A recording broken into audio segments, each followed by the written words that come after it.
Hello प्यारे बच्चों, कैसे हैं आप सब। आई होप कि आप लोग काफ़ी अच्छे होंगे। मैं राजा सर वेलकम करता हूं आप सभी का आपके अपने प्यारे से स्टडी प्लेटफॉर्म उम्मीद क्लासेस पे। प्यारे बच्चों, आज आपके लिए बहुत ही इंपॉर्टेंट, बहुत ही खास क्लास होने वाली है, क्योंकि इस क्लास में हम लोग संविधान से total top 10 most important subjective question collect किए हैं। आप सभी का बहुत ज़्यादा डिमांड था कि संविधान से जो सब्जेक्टिव क्वेश्चन पूछाते हैं उसका एक इंपॉर्टेंट क्लास लीजिए। तो आज आपके लिए मैं वैसे क्वेश्चन को लेकर आया हूँ जो 100% चांस है कि सीधे सीधे आपके बोर्ड एग्जाम में पूछे जाएंगे। तो आप लोग पॉलिटिकल साइंस से डर रहे थे और खास करके संविधान से, तो संविधान के आज हम लोग इंपॉर्टेंट सब्जेक्ट कर लेंगे, उसके बाद आपकी पूरी डर कंप्लीटली खत्म हो जाएगी। तो बिल्कुल आप लोग को ध्यान से अच्छे से देखना है और मैं गारंटी से कहता हूं ये क्वेश्चन आपके सब्जेक्ट में पूछा ही जाएगा। अगर एक कोई दो क्वेश्चन अगर नहीं आता है एग्जाम में तो वो आपका ऑब्जेक्टिव में भी पूछ लिया जाएगा, ठीक है। तो वैसे क्वेश्चन है जो बिल्कुल आप लोग को 100% इंपॉर्टेंट समझ के पूरे क्लास को देखना है। तो चलिए फिर इस क्लास की शुरुआत करते हैं, स्टार्ट करते हैं। सबसे पहले हम लोग फर्स्ट क्वेश्चन से। आपके स्क्रीन पे पहला क्वेश्चन जो कि काफी इंपॉर्टेंट क्वेश्चन है, मौलिक अधिकार क्या है। बहुत बार आपके एग्जाम में पूछा गया है और साथ ही साथ ये ऑब्जेक्टिव में तो हर बार पूछा ही जाता है। मौलिक अधिकार क्या है, तो हम सब जानते हैं, जो हम देश के नागरिक हैं, तो हम देश के नागरिक होने के नाते संविधान ने हमें कुछ अधिकार दिया है। जैसे कोई हमें मार नहीं सकता, हमारे साथ कोई भेदभाव नहीं कर सकता है ना। हम आज़ादी से कहीं भी घूम सकते हैं, रह सकते हैं, हमें कोई बिना मतलब का सजा नहीं दे सकता है। तो इस तरह से कई सारे अधिकार दिए हैं जो हम अपने लाइफ को बेहतर तरीके से जी सकते हैं, उसको मौलिक अधिकार कहते हैं। तो सिंपली आपको अपनी भाषा में समझ लेना है और अपनी भाषा में लिख देना है। जरूरी नहीं कि जो चीज़ें यहाँ पे लिखा के आपको बता रहा हूँ वही चीज़ सेम टू सेम लिखना है, बस समझ जाना है। अधिकार मतलब हमारे हक, और मौलिक अधिकार जो मूल हक हमारे लिए है और ये संविधान ने दिया है, इसे कोई नहीं छीन सकता है, इसे मौलिक अधिकार कहलाएंगे, ठीक है। तो देखो लिखना है कैसे है। मौलिक अधिकार वह जरूरी अधिकार है जो हर भारतीय नागरिक को आज़ादी और सुरक्षा के साथ जीवन जीने का हक देता है। सुरक्षा भी देता है, सुरक्षा के साथ और आज़ादी के साथ, किसी का गुलाम नहीं रह सकते। हम भारत के नागरिक हैं, संविधान ने हमें अधिकार दिया है। इन अधिकारों से नागरिक अपनी बात खुलकर कह सकता है, जो भी उसकी बात कहना हो वो बिल्कुल खुल के कह सकता है, किसी के डर के मारे छुप के नहीं रह सकता है, खुल के बात कर सकता है, बराबरी का व्यवहार पा सकता है और साथ ही साथ गलत के खिलाफ अदालत भी जा सकता है अगर कोई गलत कर रहा है। तो यही अधिकार को हम लोग मौलिक अधिकार कहते हैं। याद रखेंगे ये अधिकार संविधान के आर्टिकल 12 से लेकर के 35 तक दिए गए हैं। अगर आप लोग पढ़े होंगे संविधान वाले टॉपिक तो हमने वहां पे समझाया था, जो 12 से लेकर के 35 तक ये सारे के सारे आर्टिकल क्या है, मौलिक अधिकार के ही बारे में हमें बताता है, ठीक है। और जो टोटल मौलिक अधिकार 6 प्रकार के हैं, काफी बार ऑब्जेक्टिव में पूछा गया है, जैसे कि समानता का अधिकार, स्वतंत्रता का अधिकार, है ना। तो ये टोटल लगभग 6 अधिकार है। पहले जो है 7 अधिकार हुआ करता था, एक जो मौलिक अधिकार संपत्ति का अधिकार है वो हटा दिया गया है। तो आई होप कि आपको मौलिक अधिकार समझ लिया होगा। एक तरह से कह सकते हैं कि वो अधिकार जो हमें जन्म से ही प्राप्त हो जाते हैं, हमें समाज में जीने का अधिकार, हमें आज़ादी के साथ रहने का अधिकार, हमें कोई मार नहीं सकता, हम किसी का गुलाम नहीं बन सकते, अगर कोई हमारे साथ गलत करता है तो हमें न्याय पाने का अधिकार। तो ये सारे के सारे जो अधिकार हमें मिलते हैं संविधान ने दिया है, इसी को मौलिक अधिकार कहते हैं। अपनी भाषा में आप लोग लिख लेना, ठीक है। तो काफी इंपॉर्टेंट क्वेश्चन है। नेक्स्ट क्वेश्चन कह रहा है हम लोग को, संविधान सभा का गठन कब और किस उद्देश्य के लिए किया गया था। संविधान सभा का गठन कब और किस उद्देश्य से किया गया था, तो आप सभी को पता होगा जो संविधान सभा का गठन हुआ था वो संविधान बनाने के लिए हुआ था। उस टाइम पे 389 सदस्य थे इस गठन में। तो इसका मेन उद्देश्य क्या था, अपने देश का संविधान बनाना। तो जाहिर सी बात है, सिंपल है, लिख लोगे आप लोग। संविधान सभा का गठन 9 दिसंबर 1946 को भारत का संविधान बनाने के लिए हुआ था। इसका उद्देश्य था देश के शासन की रूपरेखा बनाना, ताकि सभी नागरिकों को न्याय, समानता और स्वतंत्रता मिल सके। तो मेन पर्पज था कि देश किस प्रकार से चले, देश के जो नागरिक है ना, बिल्कुल सेफ्टी के साथ रहे और इनको अच्छे से इंसाफ मिले। जैसे अंग्रेज लोग गुलाम करके रखे थे, ऐसा गुलाम कोई भी दूसरा देश आके दोबारा ना बनाए। अपने देश के सारे नागरिक बिल्कुल खुशहाली के साथ जिंदगी जिए, क्योंकि देश आजाद हो गया है। तो अब क्या है, एक संविधान होना चाहिए जो एक रूल रेगुलेशन प्रॉपर सिस्टम के तहत अपना देश चले, ठीक है। तो इसलिए जो संविधान सभा का गठन हुआ था, संविधान सभा ने 26 नवंबर 1949 को संविधान स्वीकार कर लिया। ये जो संविधान सभा है, इन्होंने संविधान बनाने का जो स्टार्टिंग किया 9 दिसंबर 1946 से शुरू किया, लेकिन फाइनली 26 नवंबर 1949 को संविधान बन करके क्या हो गया, तैयार हो गया और स्वीकार भी कर लिया, एक्सेप्ट भी कर लिया। तो कई बार पूछा जाता है कि संविधान सभा ने संविधान को कब स्वीकार किया, तो 26 नवंबर 1949 को ऑब्जेक्टिव में पूछा जाता है। या एग्जाम में क्वेश्चन पूछा था कि संविधान सभा ने संविधान को कब अंगीकृत किया था, तो वही हो जाएगा 26 नवंबर 1949 को। तो इसलिए प्रत्येक वर्ष 26 नवंबर को संविधान दिवस के रूप में मनाते हैं। संविधान बनने में समय लगा था 2 वर्ष 11 माह 18 दिन, क्योंकि 9 दिसंबर से स्टार्ट होता है और फाइनल बनकर तैयार होता है 26 नवंबर 1949 को। लेकिन संविधान को जो लागू किया था 26 जनवरी 1950 को संविधान को लागू किया गया था। इसके पीछे बस सिंपल सा रीजन ये है कि पहले ही 26 जनवरी को हमारा देश के लोगों ने आज़ादी मना लिया था, हालांकि उस टाइम पे आज़ाद नहीं हुआ था। इसी डेट को याद रखने के लिए कहा गया कि नहीं 26 जनवरी का दिन सबसे अच्छा होगा, क्योंकि ये 26 जनवरी का दिन हम लोग 1930 में क्या मनाए थे, आज़ादी मना लिए थे, हालांकि उस टाइम आज़ादी मिला नहीं था। तो चलो इसी दिन को याद रखने के लिए संविधान को 26 नवंबर को ना लागू करके 26 जनवरी 1950 को लागू कर देते हैं। ठीक है, ये सारी चीज़ें हम लोग क्रैश कोर्स में बहुत अच्छे से समझाते हैं। जो बच्चे क्रैश कोर्स ज्वाइन नहीं किए, मैं आप सभी को कहूँगा कि आप लोग क्रैश कोर्स ज्वाइन कर लो। पॉलिटिकल साइंस से आप लोग डर रहे हो, 20 से 25 क्लास कराऊंगा और 100% गारंटी से कहूँगा एक क्वेश्चन भी बाहर से नहीं आएगा। संविधान के हम लोग 6-7 क्लास कराए हैं और बिल्कुल गारंटी से कहेंगे जो 35 मार्क्स का आपका संविधान से क्वेश्चन पूछा जाता है वो पूरा आपका क्लियर हो जाएगा। ठीक है, इंपॉर्टेंट सब्जेक्टिव कराएंगे, important objective 10 class objective, 10 class लगभग सब्जेक्टिव।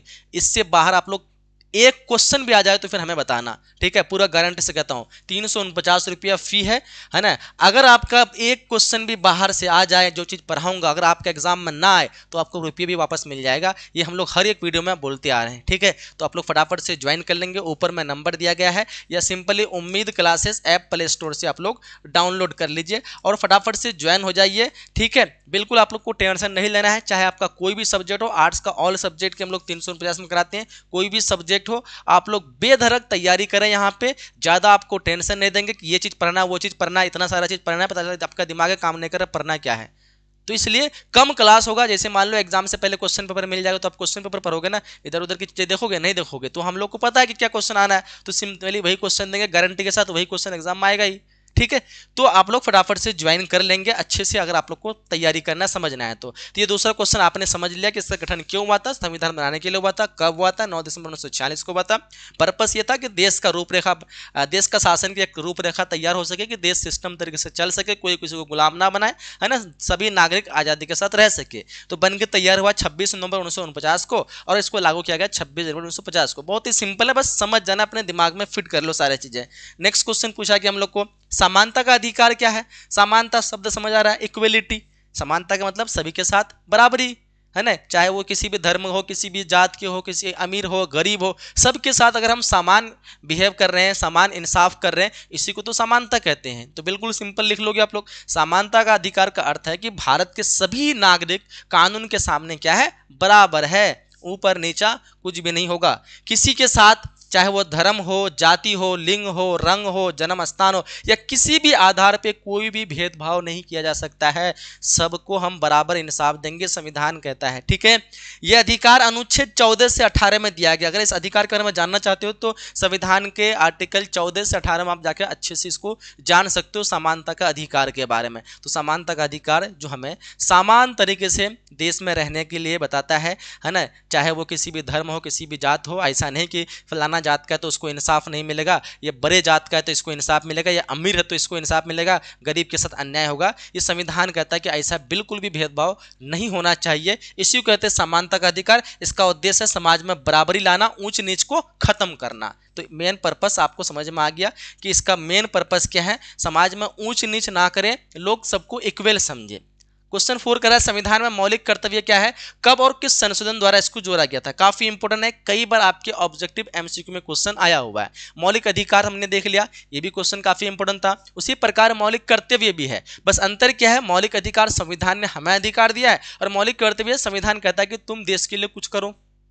संविधान कहता है कि तुम देश में हो, तुम्हें आज़ादी दे रहे हैं, तुम्हें रहने का क्या कहते हैं कि बिल्कुल फ्री है, आप देश के कहीं भी कोने में रह सकते हैं और शिक्षा पा सकते हैं, घूम सकते हैं, बोल सकते हैं, हर एक चीज़ का आपको आज़ादी है। कोई आपको सता नहीं सकता, लड़ा नहीं सकता है, आपको कोई मार नहीं सकता, कुछ नहीं कर सकता है। हम तो ये आज़ादी दे रहे हैं आपको, मौलिक अधिकार। लेकिन तुम जो देश में रहोगे, देश के लिए क्या करोगे, तो देश के लिए कुछ काम करना है ना, तो वही काम को हम लोग मौलिक कर्तव्य कहते हैं। बोलोगे क्या काम करना है, देश में रहो तो देश में झगड़ा मत फैलाओ, यानी एकता बनाए रखो। तो देश की एकता, ये क्या है, मौलिक कर्तव्य है। देश में रह रहे हो, गंदा मत करो देश को, प्रदूषण मत फैलाओ, पर्यावरण संरक्षण, ये क्या एक मौलिक कर्तव्य है।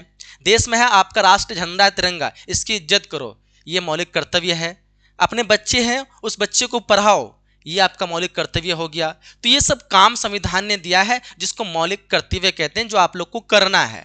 ठीक है, तो ये मौलिक कर्तव्य के बारे में क्वेश्चन पूछा गया। तो मौलिक कर्तव्य वे जिम्मेदारी है हमारे पास, वो कर्तव्य है जिन्हें हर नागरिक को देश की एकता, अखंडता और देश की संस्कृति की रक्षा के लिए करना चाहिए, ताकि देश में एकता बने रहे, देश बचा रहे, है ना, देश टूटे नहीं। ठीक है, इसलिए करना चाहिए। जैसे कि संविधान का सम्मान करना, आप देश में रहते हो, आप देश के लिए बनाने के लिए, देश को चलाने के लिए संविधान बनाया, तो जाहिर सी बात उसका इज्जत वो करना पड़ेगा। नहीं करो तो मतलब क्या होगा, देश फिर टूट जाएगा, दंगा हो जाएगा, फसाद हो जाएगा। तो संविधान की इज्जत करें, संविधान के आदर करें, यह आपका मौलिक कर्तव्य है। राष्ट्रीय ध्वज यानी जो तिरंगा झंडा है, इसकी इज्जत करो। इसके अलावा बात करें, राष्ट्रीय गान का आदर करो, पर्यावरण की रक्षा करो। इस तरह से टोटल 11 मौलिक कर्तव्य है, टोटल 11 काम हम लोग को दिए गए हैं ताकि देश एकदम अच्छे तरीके से चल सके। तो इसी काम को हम लोग मौलिक कर्तव्य कहते हैं। तो कितने काम दिए हैं हमें, 11 काम। कौन कौन से काम, तो एग्जाम्पल में हमने यहाँ पे कुछ काम आपको गिना दिया।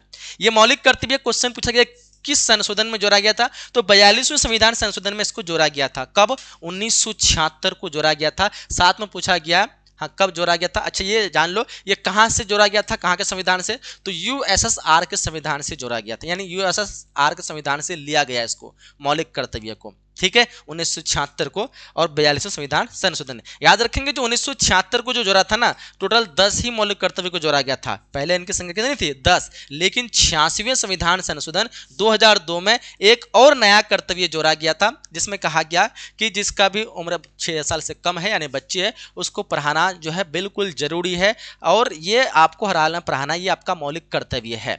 ठीक है, तो छोटे बच्चे को पढ़ाने के लिए विशेष रूप से एक मौलिक कर्तव्य जोड़ा गया था शिक्षा के लिए। तो ये कब जोड़ा गया था, 2002 में 86वां संविधान संशोधन में। तो टोटल कितना मौलिक कर्तव्य हो गया, 11 हो गया। 10 1976 को जोड़ा गया था 42वें संविधान संशोधन के तहत, और 86वां संविधान संशोधन 2002 में, और एक जोड़ा गया। तो इस प्रकार से मौलिक कर्तव्य हो गया 11। तो मौलिक कर्तव्य आपने समझ लिया, कोई दिक्कत। चलिए आगे हम बात करते हैं। अगला क्वेश्चन कह रहा है कि राज्यसभा को अस्थायी सदन क्यों कहा जाता है। बहुत ही शानदार प्रश्न है। राज्यसभा आप सब जानते हो, हमने पढ़ाया था आप लोग को संविधान वाला टॉपिक में। मैं आपको गारंटी से कहूंगा, संविधान का जो भी मैंने टॉपिक पढ़ाया ना, 6-7 क्लास लिया है, एक क्वेश्चन भी बाहर से आ जाए तो फिर बताना आप लोग, पूरी गारंटी से बोलते हैं। तो जो बच्चे क्रैश कोर्स ज्वाइन नहीं किए, ज्वाइन कर लो। क्रैश कोर्स हम लोग 6 क्लास संविधान के पढ़ाए हैं। ठीक है, 6 क्लास या 7 क्लास पढ़ाए हैं। 6-7 क्लास में आपका एक क्वेश्चन भी बाहर से नहीं है, उसमें हर एक चीज़ समझाएं, संविधान का परिचय, संविधान का इतिहास, विधानसभा, विधानमंडल, संसद, लोकसभा, राज्यसभा, है ना, राष्ट्रपति, ये सारी चीज़ें को बहुत ही अच्छे तरीके से हमने समझाया। आप लोग जो बच्चे नहीं देखे हैं, ज्वाइन कर लेना। ठीक है, तो यहाँ पे हमें पूछा गया राज्यसभा, तो हम सब जानते हैं राज्यसभा किसका है, तो संसद का सदन है। हमने देखा था जो संसद है, संसद का 2 सदन होते हैं, एक बोलोगे राज्यसभा होते हैं, और एक क्या होते हैं बोलोगे, एक लोकसभा होते हैं। लोकसभा को अस्थायी सदन कहते हैं और राज्यसभा को अस्थायी सदन कहते हैं। लेकिन क्वेश्चन पूछा है क्यों कहते हैं। राज्यसभा को अस्थायी सदन इसलिए कहा जाता है क्योंकि यह कभी भी भंग नहीं होता है। इसके सदस्य जो है 6 साल के लिए चुने जाते हैं। जो इसके सदस्य होते हैं उसका कार्यकाल 6 वर्ष होता है। लेकिन याद रखेंगे जो हर 2 साल में 1/3 सदस्य बदल दिए जाते हैं। इसको मैंने बहुत अच्छे से समझाया, आप लोग को पता होगा। ठीक है, कि मान लो कि 2020 में किसी लोगों की भर्ती होती है, तो इसका 1/3 2000 में भर्ती होगा, फिर 2022 में 1/3 भर्ती होगा, और फिर 2024 में 1/3 भर्ती होगा। इस प्रकार से टोटल सदस्य कंप्लीट हो जाएगा। फिर 2026 में जब आएगा तो ये जो 20 में भर्ती हुआ था ये खाली होगा, और जितना भर्ती यहाँ पे हुआ था उतना भर्ती फिर 26 में होगा। फिर अगर 28 आएगा 2 साल के बाद, तो फिर 2022 में जितना भर्ती हुआ था ये निकलेगा, और फिर 28 में नया फिर भर्ती होगा 1/3। तो इस प्रकार से ये क्या है, अस्थायी है, परमानेंट चलते रहता है। यानी 6 साल के बाद रिटायर होते रहता है यहाँ के जो सदस्य, और फिर ये 2 साल के बाद नया नया भर्ती होते रहता है। और इस तरह से ये क्या है, एक तरह का अस्थायी बना हुआ है, कभी भी एक बार में पूरा खाली नहीं होता है ना। जितना 1/3 खाली होता है तो 1/3 भर्ती होता है, फिर खाली होता है तो भर्ती होता है। तो इसलिए क्या ये अस्थायी है, इसको कभी खत्म नहीं किया सकता है। इससे राज्यसभा का काम है ना, इससे राज्यसभा का काम कभी रुकता ही नहीं है, क्योंकि भर्ती होते रहता, खाली होते रहता है ना। राज्यसभा को उच्च सदन भी कहा जाता है। तो ये भी चीजें याद रखेंगे, ऑब्जेक्टिव में पूछा जाता है। अब हम बात करते हैं, क्वेश्चन 6 पूछा गया है, राष्ट्रपति के 2 प्रमुख कार्य लिखें। राष्ट्रपति के दो प्रमुख कार्य लिखें। बहुत ही आसान सिंपल क्वेश्चन है, बार बार एग्जाम में पूछा जाता है, आपको याद रखेंगे। राष्ट्रपति भारत का संवैधानिक प्रमुख होता है, आप सभी को पता होगा, ठीक है। जो भारत का संवैधानिक रूप से प्रमुख जो माना गया वो राष्ट्रपति को माना गया है। देश का जो पहला नागरिक जो माना गया वो राष्ट्रपति को माना गया है, याद रखेंगे, ऑब्जेक्टिव में आएगा। जो प्रधानमंत्री और मंत्रियों की नियुक्ति करता है, आप सभी को पता होना चाहिए, जो प्रधानमंत्री की जो नियुक्ति करता है वो राष्ट्रपति करता है। और प्रधानमंत्री नहीं, केंद्र के जितने भी मंत्री है ना, चाहे जल मंत्री, थल मंत्री, रेल मंत्री, वित्त मंत्री, है ना, जितने भी स्वास्थ्य मंत्री, शिक्षा मंत्री, सारे मंत्रियों की नियुक्ति राष्ट्रपति ही करता है, ठीक है। इसको हमने बहुत अच्छे से फनी अंदाज में आप लोग को क्रैश कोर्स में समझाया, जो बच्चे देखे होंगे तो हंसी आ रहा होगा किस तरह हमने राष्ट्रपति को पति बना दिया और प्रधानमंत्री को पत्नी बना करके आप लोग को समझाया था, ठीक है। तो इन सारे मंत्रियों की जो नियुक्ति है वो कौन करता है? राष्ट्रपति करता है। वह संसद के सत्र बुलाता है। संसद में सत्र होते, कम से कम जो है 2 सत्र होनी चाहिए, लेकिन संसद में 3 सत्र होते हैं, तो 3 सत्रों को जो है बुलाने का काम राष्ट्रपति करता है। उन सत्रों को भंग करने का काम भी राष्ट्रपति करता है। कोई भी बिल है उसको मंजूरी देना, फाइनल सिग्नेचर करना, इसका काम भी राष्ट्रपति का है ना। जरूरत पड़ने पर अध्यादेश भी जारी करता है। जब संसद के सत्र ना हो, मीटिंग ना हो, तो वो अध्यादेश भी जारी करता है। अध्यादेश के बारे में आप लोग को बहुत अच्छे से पता है, समझाए हैं, हालांकि क्वेश्चन भी हमने लिया है अध्यादेश वाला, आगे हम लोग देखेंगे, है ना। तो अध्यादेश भी जारी करता है, ये शक्ति है। आपको पूछा जाएगा राष्ट्रपति के 2 प्रमुख कार्य लिखें, या पूछेगा राष्ट्रपति के 2 शक्ति को लिखें, तो यह चाहे शक्ति पूछे या कार्य पूछे, यही आंसर लिखना है, क्योंकि कार्य ही किसी इंसान का शक्ति होता है। जैसे कि बोलेगा मेरा क्या कार्य है, तो बोलेंगे पढ़ाना। अब मेरा शक्ति क्या है, तो शक्ति पढ़ाना ही है, दूसरी चीज में हम थोड़ा पावर दिखा सकते हैं। तो शक्ति और कार्य दोनों एक ही होगा। क्वेश्चन आपको शक्ति पूछा सकता है, कार्य पूछा सकता है, कंफ्यूज नहीं होना है। इसके अलावा राष्ट्रपति सेना का सर्वोच्च कमांडर होता है। जो सभी सेना होते हैं, जल सेना, थल सेना, है ना, वायु सेना, इस सभी सेनाओं का जो प्रमुख कमांडर, सबसे बड़ा जो कमांडर होता है वो राष्ट्रपति को दर्जा दिया गया है। तो ये राष्ट्रपति के बारे में आपने जानकारी प्राप्त कर लिया कि राष्ट्रपति का काम क्या है। कोई भी बिल को मंजूरी देना, अध्यादेश जारी करना, सत्र बुलाना। हालांकि 2 ही काम पूछा, हमने बहुत सारा काम दे दिया, ताकि कोई भी काम तो आपको कम से कम याद रहे, है ना। चलिए आगे हम बात करते हैं। अगला क्वेश्चन पूछा गया है, प्रधानमंत्री की नियुक्ति कौन करता है और इसका मुख्य कार्य क्या है? तो हम सब जानते हैं जो प्रधानमंत्री को चुनने का काम कौन करता है, तो आप लोग पता होगा ना, राष्ट्रपति करता है, वही प्रधानमंत्री को चुनता है। तो लिख सकते हैं प्रधानमंत्री की नियुक्ति राष्ट्रपति करता है। वह सरकार का प्रमुख होता है, कौन? प्रधानमंत्री। सरकार क्या है? सारे मंत्रियों के समूह को सरकार कहते हैं, मैंने समझाया था ना। तो उसी का प्रमुख कौन होता है, हेड कौन होता है? प्रधानमंत्री। तो लिख सकते हैं वह सरकार का प्रमुख होता है। सभी विभागों को संचालित करता है। केंद्र स्तर पर जितने भी विभाग है उन सभी विभाग को चलाता है कौन? प्रधानमंत्री। प्रधानमंत्री देश की नीतियां तय करती है। जो भी नीति नियम बनना है देश के लिए वो कौन करेगा तय? प्रधानमंत्री। मंत्रियों के कामों की देखरेख करता है, क्योंकि मंत्री जितने भी है वो क्या है, एक तरह का हेल्पर के तौर पे प्रधानमंत्री लेके आए हैं, है ना। तो इन सभी के कामों को देखता है प्रधानमंत्री, क्या सारे मंत्री काम ठीक ठाक कर रहे हैं या नहीं कर रहे हैं। तो सभी मंत्रियों के कामों की देखरेख करते हैं और संसद में सरकार का प्रतिनिधित्व करते हैं, सरकार की सिफारिश भी करते हैं। वह राष्ट्रपति को सरकार के कामों की जानकारी भी देते हैं। जो राष्ट्रपति है उनको अपना जो काम कर रहे हैं जितने भी मंत्री परिषद, वो सारे कामों का जानकारी भी राष्ट्रपति को देते हैं। तो ये है प्रधानमंत्री का कार्य या फिर शक्ति। पूछा जाएगा कि प्रधानमंत्री के शक्ति को बताएं या प्रधानमंत्री के कार्य को बताएं, तो आप आसानी से लिख सकते हो कि सभी विभागों का संचालन करती है, प्रधानमंत्री देश के लिए नीतियां बनाती है, इसके अलावा मंत्री के कामों को देखरेख करते हैं, राष्ट्रपति को सरकार के कामों की जानकारी देते हैं, मंत्रियों के कामों की जानकारी देते हैं। तो ये सारे क्या है, इनका कार्य या फिर शक्ति है। और प्रधानमंत्री की नियुक्ति कौन करता है? राष्ट्रपति। चलिए आगे बात करते हैं हम लोग। क्वेश्चन पूछा गया कि न्यायिक पूर्ण विलोकन का अर्थ क्या है? काफी शानदार क्वेश्चन है। न्यायिक पूर्ण विलोकन क्या होता है? न्यायिक पूर्ण विलोकन आप सभी को पता होगा, कोई भी कानून पास होना होता है तो कैसे पास होता है? पहले हम लोकसभा या राज्यसभा में कोई बिल पेश करते हैं। वो बिल कौन पेश करता है? कोई भी मंत्री पेश कर सकता है। हमने अच्छे से समझाया आप लोग क्रैश कोर्स में। तो मंत्री जब वो बिल पेश करता है तो फिर क्या होता है, लोकसभा या राज्यसभा उसको मंजूरी देता है कि नहीं। और मंजूरी देने के बाद क्या होता है, फिर राष्ट्रपति उस पर सिग्नेचर करता है और फाइनली वो बिल पास हो जाता है, कानून बन जाता है। लेकिन इसके बाद जो सर्वोच्च न्यायालय होते हैं, जो अदालतें होती है, वो उसको लगता है कि ये कानून ठीक है, संविधान के हिसाब से है या नहीं है, तो पहले उन कानून का वो जांच करते हैं। ठीक है। इसी जांच करने की प्रक्रिया को हम लोग बोलते हैं न्यायिक पुनर्विलोकन। यानी कानून तो पास कर दिया, लोकसभा राज्यसभा पास कर दिया, राष्ट्रपति भी सिग्नेचर कर दिया, अब बोलेगा सुप्रीम कोर्ट कहेगा कि लाओ मुझे कानून दे और मुझे देखने दे एक बार क्या ये बिल्कुल ठीक ठाक है। अब देखेगा हाँ कानून ठीक है तो फिर वो लागू हो जाएगा, लेकिन देखेगा ना इसमें तो मौलिक अधिकार का हनन हो रहा है या फिर कोई गलत है, तो फिर उस कानून को रिजेक्ट कर देगा, बोलेगा कि इस कानून को दोबारा से बना, ये कानून पास होने के लायक नहीं है, देश की एकता के लिए खतरा है, लोग लड़ जाएंगे ये कानून पास करेंगे तो इस प्रकार से सुप्रीम कोर्ट क्या करते हैं, कोई पास किए हुए कानून को भी रोक देते हैं, रिजेक्ट कर देते हैं अगर उसमें संविधान का कुछ उल्लंघन पाया जाता है तो इसी प्रक्रिया को न्यायिक पुनर्विलोकन कहते हैं। यानी एक बार कानून पास हो गया फिर से उस कानून को दोबारा जांच करेगा सुप्रीम कोर्ट, जब ठीक ठाक है तभी पास होने देगा, नहीं है तो नहीं देगा। इसी को क्या बोलते हैं, न्यायिक पुनर्विलोकन। आराम से लिख सकते हो। न्यायिक पुनर्विलोकन का मतलब अदालत के पास यह अधिकार है कि सरकार या संसद द्वारा जो भी कानून बनाए गए हैं उनकी जांच करें, अगर वो संविधान के अनुसार है या नहीं। अगर कोई कानून संविधान के खिलाफ पाया जाता है तो न्याय उसे रद्द कर दें, देखेगा जांच करके क्या संविधान के हिसाब से है या नहीं है। अगर संविधान के हिसाब से है तो ठीक है पास कर देगा, अगर पता चला कि संविधान के खिलाफ है तो क्या करेगा अदालत या न्यायालय, उस कानून को रद्द कर देगा। यह प्रक्रिया संविधान की रक्षा करने के लिए, ताकि संविधान बचा रहे, है ना, और नागरिकों के अधिकार की सुरक्षा बने रहे, इसलिए न्यायिक पुनर्विलोकन वाला सिस्टम दिया है। और यह कहाँ के संविधान से हमारे देश में लाया गया है, याद रखेंगे यूएसए अमेरिका के संविधान से ये न्यायिक पुनर्विलोकन हमारे देश में लागू हुआ है संविधान में, ठीक है, ताकि कोई भी गलत कानून पास ना हो जाए, सुप्रीम कोर्ट उसको देखे, ठीक है। आगे क्वेश्चन नंबर 9 देखो, संविधान में संशोधन की प्रक्रिया कैसी होती है।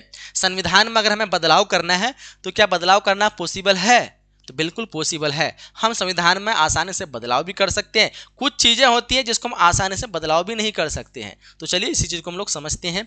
तो संविधान में संशोधन का अर्थ मतलब संविधान में जरूरत के अनुसार बदलाव या फिर सुधार करना। भारत का संविधान न तो बहुत कठोर है, यानी इतना हार्ड नहीं है कि बदलाव नहीं कर सकते हैं, और न ही बहुत आसान है। अब ये मत समझ लें कि बहुत आसान है बदलाव कर सकते हैं, किसी किसी कंडीशन पे बहुत कठोर भी है तो किसी किसी कंडीशन पे बहुत आसान भी है, इसलिए कठोर और लचीला दोनों है। ऑब्जेक्टिव में पूछा जाता है कि भारत का संविधान कैसा है, इसलिए मैंने कहा था इस क्लास को 100% पूरा आपने देख लिया ना तो सब्जेक्टिव का तो होगा ही, लेकिन बहुत सारे क्वेश्चन यहाँ से ऑब्जेक्टिव का आपका बन जाएगा, क्योंकि यही सारे क्वेश्चन आपके ऑब्जेक्टिव में भी पूछे जाते हैं। पूछा जाता है कि भारत का संविधान कैसा है, तो कठोर और लचीला ऑप्शन में पूछा गया है, 2 बार क्वेश्चन ही पूछ लिया गया है।